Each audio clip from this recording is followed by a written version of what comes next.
Hey, welcome to The Explainer. Today, we're jumping into the topic of epilepsy. It's something that's often misunderstood, but when you boil it down, it's all about a really delicate electrical balance in the brain. So we're going to demystify what happens when that balance gets thrown off, and then explore the pretty amazing ways modern medicine works to bring it back. So, to really get a sense of why this matters, let's just start with a number. Almost 3 million. That's how many adults just in the US are living with epilepsy. It's a condition that touches millions and millions of lives, which makes understanding how we treat it that much more important. Okay, so what is epilepsy really? You see this official definition, and yeah, it sounds super complex, but let's just break it down. Think about your brain for a second. It runs on tiny electrical signals. A seizure is basically a sudden, uncontrolled electrical storm. It's this brief moment where brain cells, we call them neurons, all start firing together in this chaotic, rhythmic way. And the key part of the definition here is unprovoked. It means these storms can just happen without an obvious, immediate trigger. To really wrap our heads around this electrical storm, you got to picture the brain as this constant battlefield between two opposing forces. You've got a go signal telling neurons to fire, and a stop signal telling them, hey, take a break.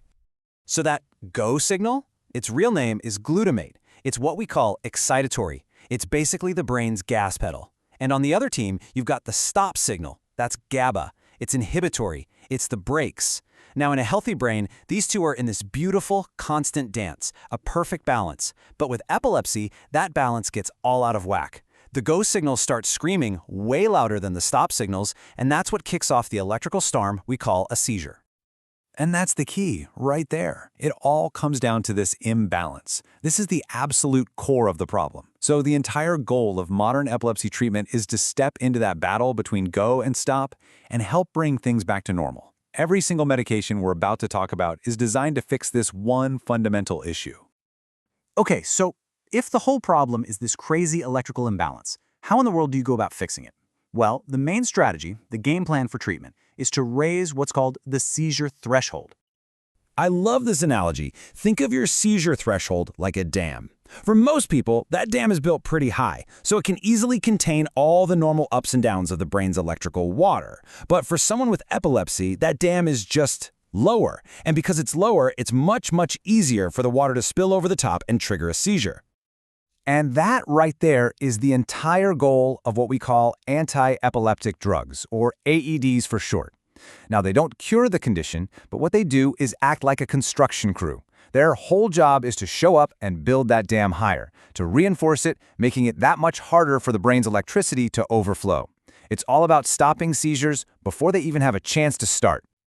So, how exactly do these drugs build that dam? I mean, what are they actually doing?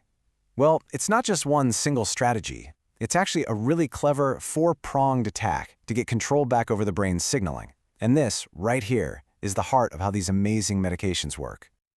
Okay, so here's the playbook. First up, you can physically block the channels. Think of them like doorways that neurons use to send those frantic, rapid-fire go signals. Second strategy, you can reduce how much of that go signal even gets released, kind of like turning down the tap. Third, you can flip the script completely and boost the brain's natural stop signals, making them louder. And fourth, you can mute the receptors that are listening for the go signal. So even if it's sent, it's just not heard as clearly. Let's see how different drugs put these plays into action. And what's so fascinating is how different drugs use these different strategies. It's like they're all trying to win the same game, but they're using totally different plays. For example, drugs like benzodiazepines work by enhancing GABA. They basically turn up the volume on the brain's stop signal. But other drugs focus on the go side. Some block sodium channels to slow down that frantic firing, while others block calcium channels to stop the go signals from being released in the first place. And some can even block the glutamate receptors directly. Each one is a different tool to tip those scales back toward balance. So as you can see, we've got a lot of tools in the toolkit, but that brings up a whole new challenge, right? Which tool do you use for which person? And this is where the science of treatment really becomes an art, a super delicate balancing act. Generally speaking, these drugs fall into two big buckets.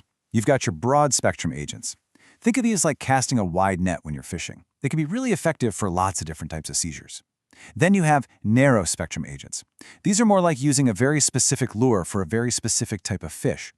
And you have to be so careful here, because using the wrong one can actually make certain seizures worse.